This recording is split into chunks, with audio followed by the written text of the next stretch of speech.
This NBA player was once a top high school basketball player and dominated college, but became a drug addict. Now he's on the comeback to become an NBA fan favorite. What is up, dudes, dudettes, ballers, players? It's your boy MJ. Today I want to talk about Michael Beasley's strange story, from high school to his drug addiction to his current NBA stint. Let me know in the comments if you think Michael Beasley is making a comeback right now. Alright, let's get into it.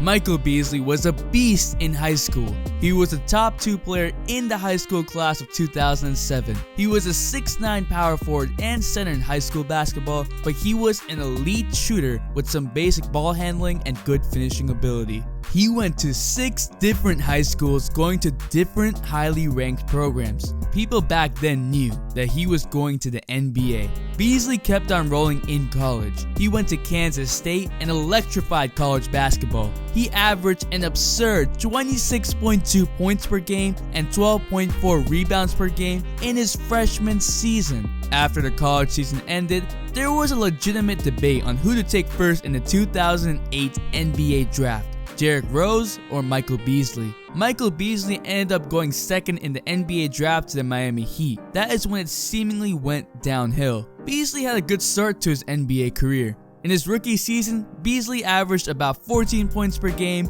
He became a starter in his second season and averaged about 15 points per game and 6 rebounds per game. He was then traded to the Timberwolves in an effort to free salary cap for LeBron and Bosh to come to the Heat. Beasley then averaged a career-high 19.2 points per game, including a 42-point game for good measure. The season after that was injury-riddled and he was traded to the Suns, where he regressed, only averaging 10 points per game. From that point on, Beasley bounced around teams, only averaging about 10 points once more in 6 years and playing overseas. But what had made Beasley suddenly just disappear after he was steadily improving? It was his off-court issues that really made the problem grow. Beasley had a drug addiction. It became apparent in the rookie showcase when Beasley admitted to smoking marijuana and dodging the police once they came to investigate the smell of weed in the hotel he was staying at. Beasley was also a troublemaker in the locker room, just not able to get along with people. He had his arrogant attitude and believed himself to be better than those around him.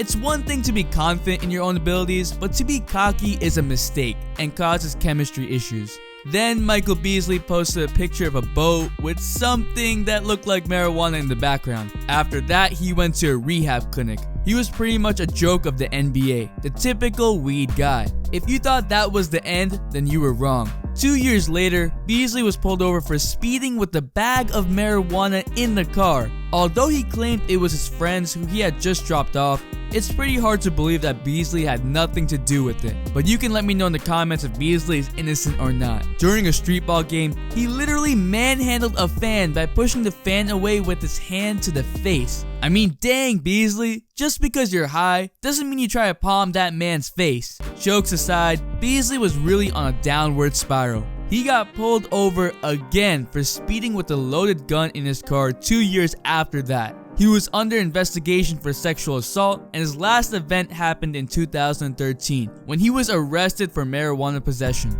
All of this happened during his NBA career. That's why Beasley had becoming a living weed meme. But after all this, after all these mistakes, Michael Beasley was given another chance. He found his way onto the Knicks this season and has been making the most of it. He hadn't been getting too much playing time, but with Tim Hardaway Jr. out and Porzingis having a few small injuries, Beasley was put into the rotation. He exploded for 30 against the Rockets on November 25th. A few games later, he scored 21, all while shooting above 50% from the field. Beasley's true moment came when against Melo and the OKC Thunder, Beasley did a Melo impersonation, scored 30 with a series of jabs and ISO mid-range shots in a win. The game after that, he scored 23, and then against Boston when Porzingis came back from injury to score only 1 point, Beasley scored 32 points and 12 rebounds in only 25 minutes against the Celtics in a win. He became the first bench player ever to have a 32-12 game in 25 minutes. He even got MVP chants from the crowd. Why is